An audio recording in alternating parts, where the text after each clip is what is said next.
오늘은 저희들 유다서 말씀을 통해서 사랑하는 이들을 위한 당부라는 제목으로 말씀을 저희들이 나누도록 하겠습니다. 어제 뉴스를 보시고 또 참석하신 분들도 계시겠지만 아마 최대 인파가 모였다라는 이야기를 합니다. 전국적으로 또 광화문에서 많은 인파들이 모여서 불을 짓습니다. 또 이런 그 부르짖음 속에서 이 나라를 어떻게 세워야 될 것인지 많은 이야기들이 나오고 있습니다. 중요한 때인 것 같습니다.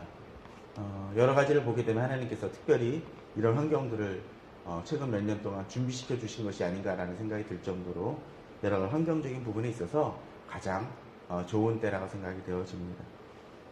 이러한 기회들이 우리나라에는 여러 번 있었던 것 같습니다. 해방 직후에 저희들이 친일과 그 부역을 이렇게 문제를 해결해야 될 때 제대로 해결하지 못함으로 인해서 문제가 되어졌었습니다. 또 IMF 때도 경제를 좀 더 바로 세울 수 있었는데 그때도 실패했었고, 또 민주화의 어떤 기틀이 되어지고 또 이 민주화를 투쟁했던 그 사람들이 정권을 잡고 그것을 바로 세워야 될 때 또 좀 더 철저하지 못함으로 인해서 지금과 같은 일들이 벌어진 것은 아닌가라는 생각도 해봅니다. 그러면 이럴 때 어떤 모습으로 우리들이 나아가야 될까요? 참 많은 고민이 있을 수 있습니다. 그 부분은 제가 뭐라고 이야기할 수 있는 부분은 아닐 것 같습니다. 그러나 교회에서 우리들이 교회를 어떻게 바로 세우고 주님 앞에서 거룩한 공동체로 이뤄가는 데 있어서는 우리들이 말씀을 나누고 또 고민해야 될 것입니다. 또 그러한 말씀들이 이 세상을 바라보는 또 다른 눈도 될 수 있다라고 생각이 되었습니다. 한 가지 예를 들어보겠습니다. 우리 성도님들은 만일 과일 같은 것이 썩기 시작을 할 때, 약간씩 상하는 것이 되어질 때 어떻게 행동을 하십니까? 특별히 귤 같은 것들은 어떻게 행합니까? 귤이 한두 군데가 썩기 시작하거나 상하기 시작하면 어떤 일이 벌어지죠? 순식간에 그것이 번지게 됩니다. 그렇게 되면 곤란해야 됩니다. 쌀 같은 경우도 마찬가지입니다. 벌레가 생기면 덜어내고 일단 버리기도 합니다. 그런데 무조건 조금이라도 변질됐으면 무조건 버립니까? 그건 아닐 것 같아요. 귤 같은 거는 어떡하나요? 속까지 완전히 상했을 때는 먹기 힘드니까 버립니다. 그런데 가끔 귤을 고르다 보면 어떤 것이 있나요? 껍질만 약간 상한 경우가 있습니다. 그건 어떻게 해야 되죠? 그거는 그냥 껍질만 까서 먹고 따로 좀 분리를 해놨다가 하든지, 또는 이런 것도 있을 수 있을 것 같아요. 옆에 것이 귤이 상함을 통해서 그 상한 것이 옆에 귤이 아직은 멀쩡한데 껍질에만 붙어 있는 경우가 있습니다. 그럼 어떻게 해야 될까요? 그것은 닦아내야 됩니다. 제가 이런 얘기를 드리는 이유 중에 하나는 우리가 유다서 말씀을 통해서 어떤 것을 보았습니까? 가만히 들어온 사람들에 대한 문제를 이야기를 했었습니다. 가만히 들어온 사람들이 교회를 어지럽히고 흔들어 버립니다. 그런데 그 말씀들을 곰곰이 살펴보다 보면 이스라엘 백성들처럼 출애굽할 때부터 같이 있었다가 떨어져 나간 사람들도 있었고, 또 심지어 천사들 중에서 자신의 처소와 지위를 지키지 못하고 떠나가서 타락한 이들도 있습니다. 또 어떤 이들은 처음부터 악했던 것처럼 비춰지는 사람들도 있습니다. 오늘 유다는 뒤 후반에서 이 말씀을 이야기를 하면서 한 세 부류의 사람들에 대한 반응에 대한 이야기가 등장을 합니다. 자, 어떤 것들이 있는지 한번 살펴보도록 하겠습니다.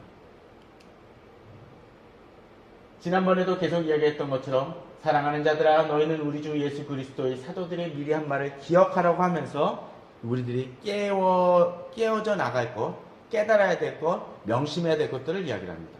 그러면서 이제 18절, 19절에서 어떤 이야기를 합니까? 첫 번째 부류의 사람들이 등장을 합니다. 그들이 너희에게 말하기를 마지막 때에 자기의 경건하지 않은 정욕대로 행하며 조롱하는 자들이 있으리라 하였나니, 이 사람들은 분열을 일으키는 자며 육에 속한 자며 성령이 없는 자니라 라고 얘기를 합니다. 이 사람들은 바로 우리들이 계속적으로 보았던 유다서에서 언급을 했던 어떤 사람들이요? 가만히 들어온 사람들처럼 비춰집니다. 이 사람들에 대한 특징이 등장을 하죠. 어떻습니까? 이들은 자기의 경건하지 않은 정욕대로 행하며, 이미 우리들이 계속적으로 보았던 말씀이죠. 경건하지 않은 정욕. 사람에게 있어서 야망이 꼭 나쁜 것은 아닙니다. 어떤 것에 대한 비전과 그것을 꿈꾸는 것은 나쁜 것이 아니라는 것을 이야기를 지난번에 했습니다. 근데 꿈꾸는데 어떤 걸 꿈꿔요? 바르지 못하는 것을 꿈꾸고 하나님 안에서 꿈꾸지 못하니까 문제입니다. 욕망도 건강한 욕망이 있습니다. 건강한 야망이 있습니다. 그런데 이들의 야망은 어떻습니까? 경건하지 않은 정욕대로 행하며 하라고 했습니다. 그것도 자신의 경건하지 않은 정욕입니다. 우리들은 그렇습니다. 어떤 사람이 예술을 추구한다고 하는데 그 예술이 아주 비윤리적이며 이 세상을 아주 좀 악한 방법으로 하는 그런 경우도 있다고 쳐봅시다. 그럼 우리는 그걸 뭐라고 얘기를 합니까? 예술이라고 얘기하지 않거나 그 사람을 무시합니다. 그 이유가 무엇입니까? 바로 바르지 않기 때문에 그렇습니다. 우리들이 주 앞에서 바라보는 이 신앙의 부분도 마찬가지입니다. 경건하지 않은 정욕대로 행하는 사람들이 있습니다.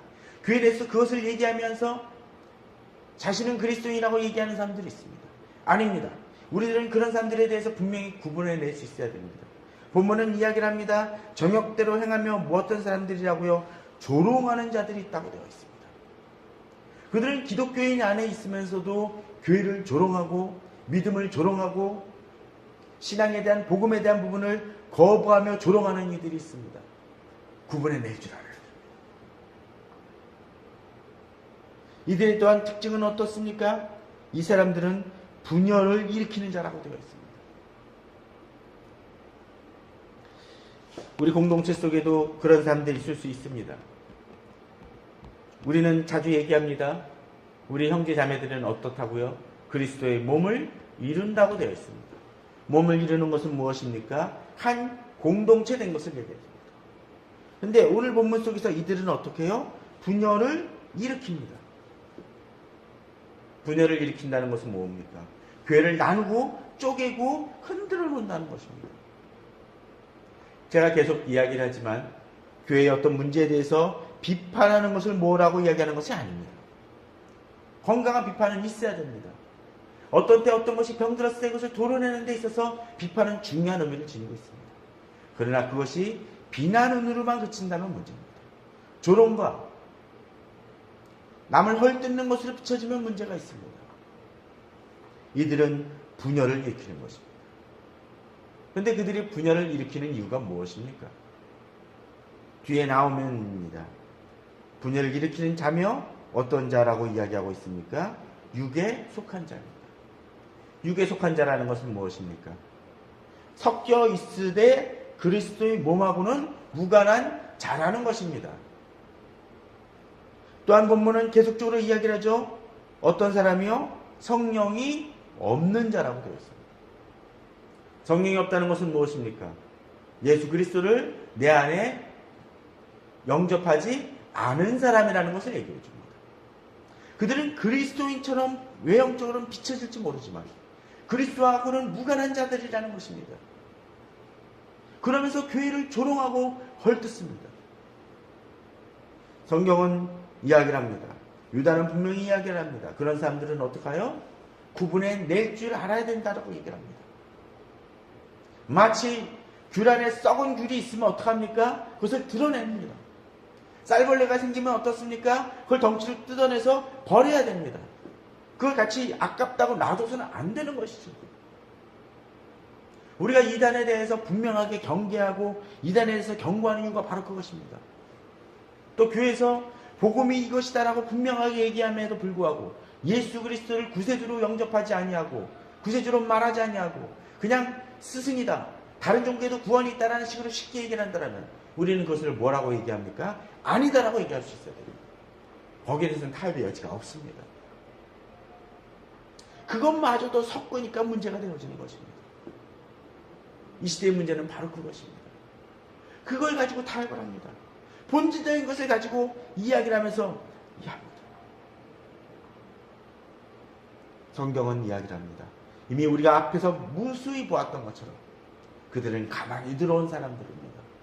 가만히 들어와서 교회를 흔들고 흐트러 놓는 사람입니다. 우리는 거기에 대해서 옳다라고 얘기해서는 안 될 것이고 그것은 분명히 틀리며 그것은 걸러내야 될 부분임을 분명히 이야기할 수 있어야 됩니다. 거기에 대해서 타협해서는 안 됩니다.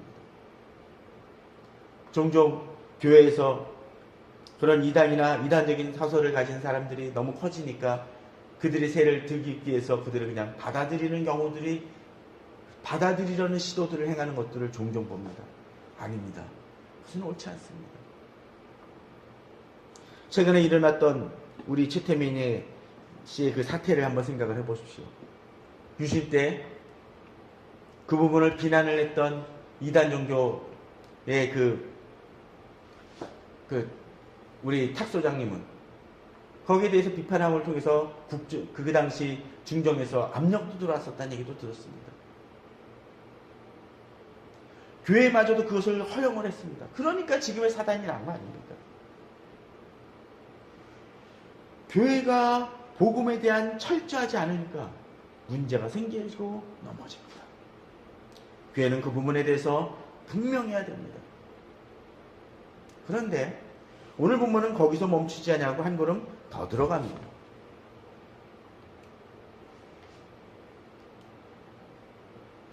22절입니다.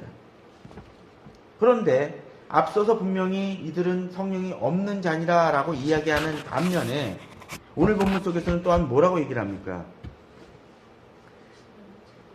20절, 21절에 사랑하는 자들아 하면서 성도들에 대한 이야기가 등장을 하고 있고 또 22절에서는 어떤 의심하는 자라는 표현이 등장하고 있습니다.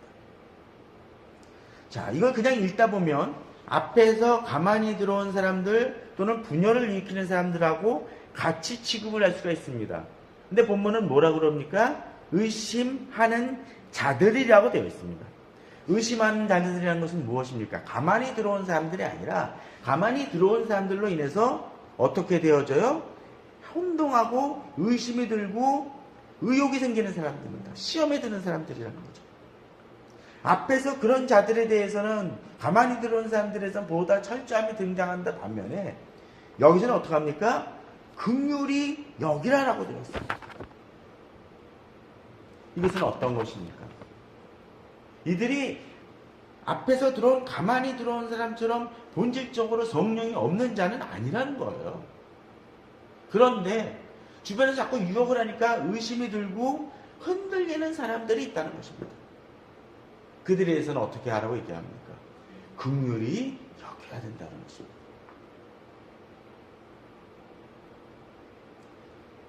마치 귤에 어떤 것이 썩었을 때 썩은 것은 버려야 되지만 썩지 아니하고 어떻게 해요? 그것이 조금 묻은 거는 어떻게 해요? 닦아내고 그것을 보완하는 작업이 있어야 됩니다. 쌀도 어떤 데 그래서 쌀벌레가 생기면 뭉태겨진 거는 버려야 되지만 그렇지 아니하고 좀 씻어내고 털어내야 될 것들도 있습니다. 이 사람들은 복음에 대해서 흔들리는 사람이지 어떤 사람들이요? 가만히 들어와서 성령이 없는 자하고는 다르다는 것입니다.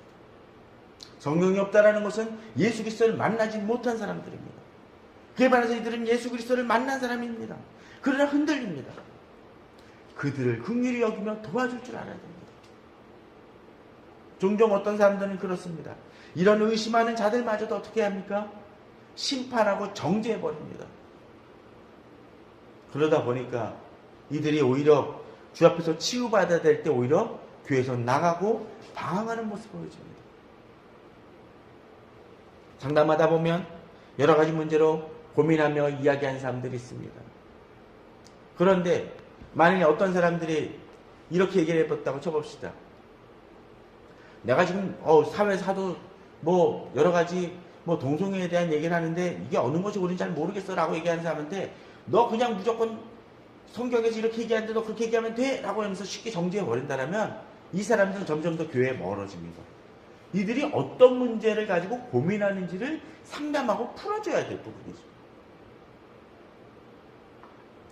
또 복음에 대해서도 마찬가지입니다. 목사님들이 하도 많은 문제를 일으키니까 그 문제에 대해서 이런데 우리 것은 어떻게 되는 건가요? 라고 얘기하는 사람한테 너 교회를 품어줘야지 그렇게 비난만 하면 되냐라고 쉽게 얘기해버린다면 이 사람들은 더 멀어집니다. 도와줘야 됩니다. 또 이단으로 인해서 한두 번 그런 이단 집회에 갔다가 흔들리는 사람들이 있었을 때 우리도 그럴 수 있습니다. 그들이 뭘 잘못 알고 있는지, 무엇이 잘못되고 있는지를 도와줘야 됩니다. 어떤 마음으로? 긍휼히 여기는 마음으로. 그런데 문제는 그것입니다. 사람들은 쉽게 비난하고 판단은 하지만 그들의 영혼에 대해 얼마나 위급한 상황에 있는지를 깨닫지 못할 때가 있습니다. 23절 한번 보십시오. 23절에 이것을 설명하면서 뭐 어떻게 얘기를 하고 있습니까? 또 어떤 자를 불에서 끌어내어 구원하라 라고 되어 있죠. 만일 어떤 집이 불이 났어요. 그죠? 불이 나가지고 아직 여기까지 많이 밀려오기 전이에요. 그럼 어떻게 할까요? 연기도 아직 없고 저쪽에서 불이 나고 있으니까 여기서 자고 있는 어느 사람이 있다면 우리는 어떻게 할까요? 가족 중에 깨워야죠. 그리고 데려와야 됩니다. 심지어 아마 부모라면 어떻게 할까요? 불구덩이라도 일단 들어가서 데려오려고 노력을 할 것입니다. 그런데 만일 이단이든 여러 가지 부분에 있어서 흔들리고 또는 여러 가지 잘못된 복음에 대한 이야기로 흔들리는 사람이 있을 때 너도 그렇게 생각하니? 그렇게 생각할 수도 있어 라고 쉽게 얘기하는 것은 어떤 거예요? 불에서 그냥 놔두는 것과 같을 수 있다라는 거예요. 본문은 어떻게 얘기합니까? 불에서 끌어내어 구원하라고 되어 있습니다. 또는 저는 이 복음에 대한 얘기를 했지만 어떤 사람이 윤리적인 문제라든가 시험에 걸려서 넘어지는 사람이 있다고 쳐봅시다. 예를 들면 윤리적인 문제로 바람이 났다거나 또는 어떤 도둑질이라든지 또는 나쁜 것에 유혹되어져서 자꾸 흔들리는 사람이 있다고 쳐봅시다. 그럴 때 어떻게 합니까? 본문은 이야기를 합니다. 불에서 끌어내어 구원하라고 하면서 도울 것을 얘기합니다. 영적인 문제 속에서 우리는 외형적인 문제는 심각하게 바라보지만 이 영적인 문제에서의 위험성에 대한 부분은 너무나 쉽게 간과하는 경우들이 많다는 거죠.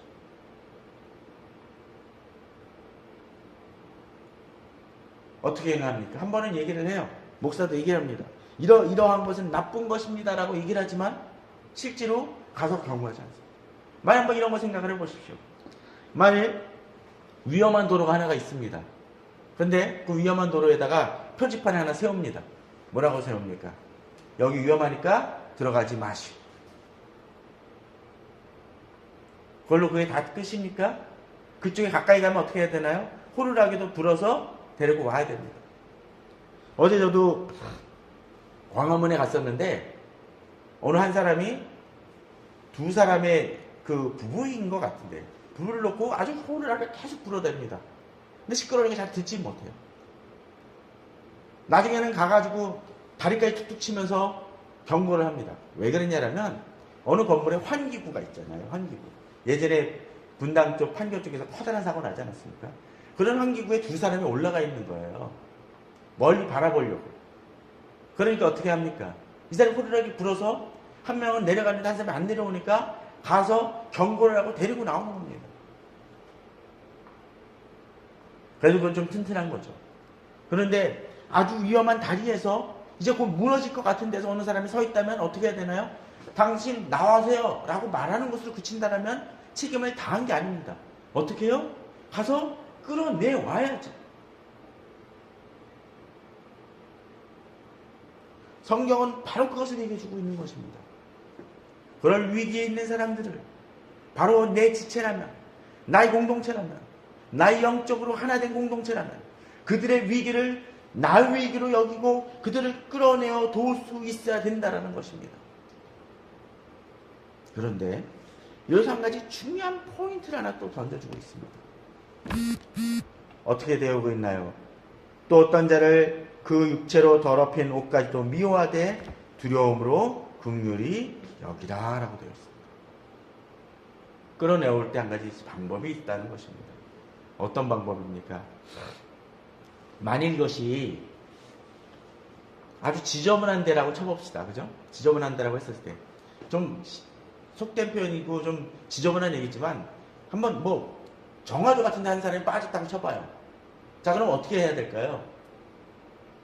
막대기 같은 거로 해가지고 이제 잡고 이제 끌어내올 거예요. 근데 그때 사람들이 보통 어떻게 하나요? 지저분한 그 오물이 자기한테 묻지 않으려고 노력을 하죠. 그죠? 깨끗한 옷이고 새 옷인데 거기 묻으면 어떡합니까? 빨아도 지지지도 않고 더 이상 그 옷 입고 싶은 마음도 없을지 모릅니다. 본문은 그걸 얘기를 해주고 있는 거예요. 어떤 거요? 죄에 대한 민감성을 얘기하는 것입니다. 만 어떤 사람이 그렇게 빠졌는데 어느 사람이 그렇게 얘기합니다. 건져줄 생각을 안 하고 비난만 해요. 아, 너 어떻게 저런데 지저분한데 빠졌냐라고 얘기를 하는데 그때 이 사람이 서 있는 것을 보니까 이 사람이 빠지면서 그 오물이 내 옷에 튄 거야. 그럼 어떡합니까? 비난은 하지만 내 자신도 이미 더럽혀진 것이죠. 죄의 문제를 해결할 때 어떤 때 그럴 수가 있습니다. 비난하고 판단하는 건 좋은데 그러면서 그 잘못된 것에 나도 영향을 받고 있거나 이미 범죄하고 있는 요소가 있을 수 있다는 거예요. 예를 들면 이런 거죠. 막 오물이 몰려오는데 저 사람은 지금 가슴까지 빠져 있어. 근데 나는 발목까지 빠져 있어. 그러면서 비난을 하는 거예요. 너 가슴까지 빠져. 아, 지저분해. 그런데 빠져 있기는 어떻습니까? 마찬가지라는 거죠. 그래서 성경은 우리들이 잘 아는 구절인데 갈라디아 6장 6절에서 이렇게 얘기합니다. 형제들아, 사람이 만일 무슨 범죄한 일이 드러나거든 신령한 너희는 온유한 심령으로 그러한 자를 바로 잡고. 그렇죠? 성경은 여기서도 동일하게 얘기합니다. 바로 잡으라고 되어 있죠. 그런데 여기 몇 가지 얘기가 등장하고 있습니다. 이걸 어떻게 행해야 되죠? 신령한 너희는 이라고 되어 있습니다. 그게 무슨 얘기입니까? 내가 그런 죄에 빠지면 안 된다라는 거예요. 내 자신이 신령하기 때문에 그러한 사람을 도울 수 있다라는 것입니다. 분명히 그러한 자를 바로 잡아야 됩니다.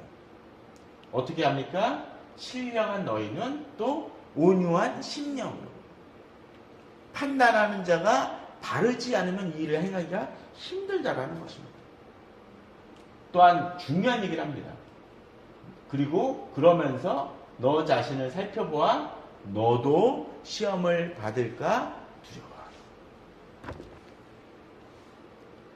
최근에 우리가 대통령에 대한 문제를 가지고 많이 고민을 합니다. 이야기를 하고 부르짖습니다. 그런데 이때 중요한 것 중에 하나가 바로 이것인 것 같아요. 잘못하면 똑같은 잘못이 발생되어질 수가 있고, 또 우리들은 그렇게 얘기를 합니다. 최순실이든 또 최순실과 관계된 사람들을 관계만 되게 되면 무조건 비난을 하고 잘못됐다고 얘기를 하지만 어쩌면 우리가 그런 위치 속에 있을 때 내가 이길 수 있을지 한번 생각도 해봐야 됩니다. 단지 내가 드러나고 이제 드러나서 그가 힘을 잃어서 그랬을 뿐이지 어쩌면 그 당시에는 거기에 빌붙어서 내가 좀 더 돈을 벌고 싶어 하는 사람들이 없었다고 감히 말할 수 있을까라는 것도 한번 생각을 해봐야 됩니다. 저는 그들이 옳다라고 얘기하는 것이 절대 아닙니다. 만일 그 문제에 불철저하다라면 박근혜 대통령은 하야시키고 새로운 대통령을 뽑을지 모르지만 똑같은 잘못이 반복될 수 있다는 것을 우리는 기억해야 됩니다. 교회도 마찬가지입니다. 잘못된 목사나 교회 지도자들 또 어떤 사람을 비난할 수 있을지 모르지만 내 안에 그런 요소들이 있다라면 결국 나눠 부러집니다. 필요한 건 뭡니까? 내 자신도 어떻게 해요? 육체로 더럽힌 옷까지도 미워하되라는 얘기는 바로 그 죄에 대한 민감성이 내 자신에게도 있고 내게도 영향을 미치지 않을까 주의해라는 것입니다.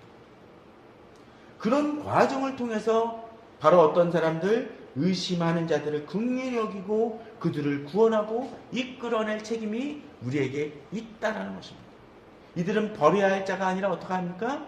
도와줘야 될 이들입니다.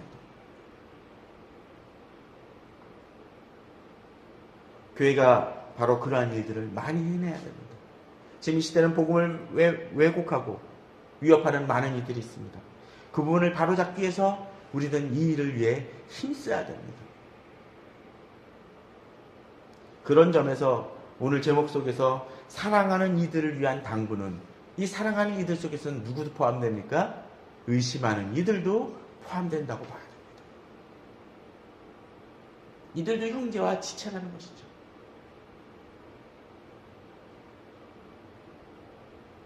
그들이 가만히 들어온 사람의 지경까지 떨어지지 않도록 도와줘야 될 책임이 이 시대 교회와 우리들에게 있습니다. 그런데 우리는 여기서 멈추지 않는 것을 보게 됩니다. 이렇게 의심하는 자들이 있는 반면에 또 어떤 사람들이 있습니까?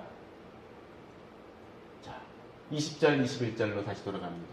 사랑하는 자들아, 너희는 너희 지극히 거룩한 믿음에 자신을 세우며 성령으로 기도하며 하나님의 사랑에서 자신을 지키며 영생에 이르도록 우리 주 예수의 긍휼을 기다리라 라고 되어 있습니다. 자, 어떤 얘기입니까? 이제 사랑하는 자들, 의심하는 자들도 아니고 좀 더 적극적으로 주 앞에 바로 서며 열심으로 달려가는 이들에게 이 유다는 다시 권고하고 있습니다. 어떻게 얘기합니까? 이들에게 이 부분들, 시험과 그런 부분에 빠지지 않기 위해서 도전을 주고 있습니다. 너희는 어떡합니까? 너희의 지극히 거룩한 믿음 위에 자신을 세우며 라고 되어 있습니다. 어디요? 그 지극히 거룩한 믿음이라고 되어 있습니다. 자, 우리는 여기서 한 가지 앞에서 보았던 다시 그것이 생각이 납니다. 1장 3절입니다. 사랑하는 자들아, 우리가 일반으로 받은 구원에 관하여 내가 너에게 편지하는 생각이 간절하던 차에 하면서 지난번에 얘기했었죠? 일반으로 받은 구원. 우리 공동체가 함께 받은 구원을 얘기를 했습니다. 또 그리고 뒤에 가서 3절에서 단번에 주신 믿음의 도라고 얘기되어 있습니다. 바로 그러한 믿음입니다. 단번에 받았고 예수 그리스도를 통해서 또 우리 공동체가 받은 지극히 거룩한 믿음 위에 내 자신을 세워나가는 것입니다. 다시 강조하는 것이죠. 그 믿음이 우리의 토대가 되어야 된다는 것입니다. 지금 우리는 우리가 믿는 신앙이 어디에 토대가 세워진지 봐야 됩니다. 그것이 안 되니까 교회가 흔들립니다. 믿음이 아니라 자꾸 다른 것에 세웁니다. 또한 뭐라고 되어 있습니까? 이것을 행해 나가기 위해서 또한 믿음 위에 자신이 세워져야 된다고 얘기를 하고 또 한 가지를 얘기를 하죠. 어떤 것입니까? 자, 20절에 보게 되면 역시 성령으로 기도하며 라고 되어 있습니다. 자신을 세우는 것만 아니라 자신을 지켜나가고 주님과의 관계를 계속적으로 깊어나가기 위해 필요한 것이 어떤 것입니까? 기도해야 된다는 것입니다. 그러기에 기도하라는 말은 결코 한 번 말하고 그칠 것이 아니라 계속적으로 반복하며 나아가야 돼요. 자, 그런데 기도하는데 한 번의 기도로 끝나는 것이 아님을 21절은 또한 보여줍니다. 어떻게 하라고 얘기하고 있습니까? 자신을 지키라고 되어 있죠. 그죠? 지키라는 것은 무엇입니까? 한 번에 끝나는 것이 아니라는 것입니다. 영적 전쟁이 계속적으로 이루어져 나갈 수밖에 없다라는 것입니다.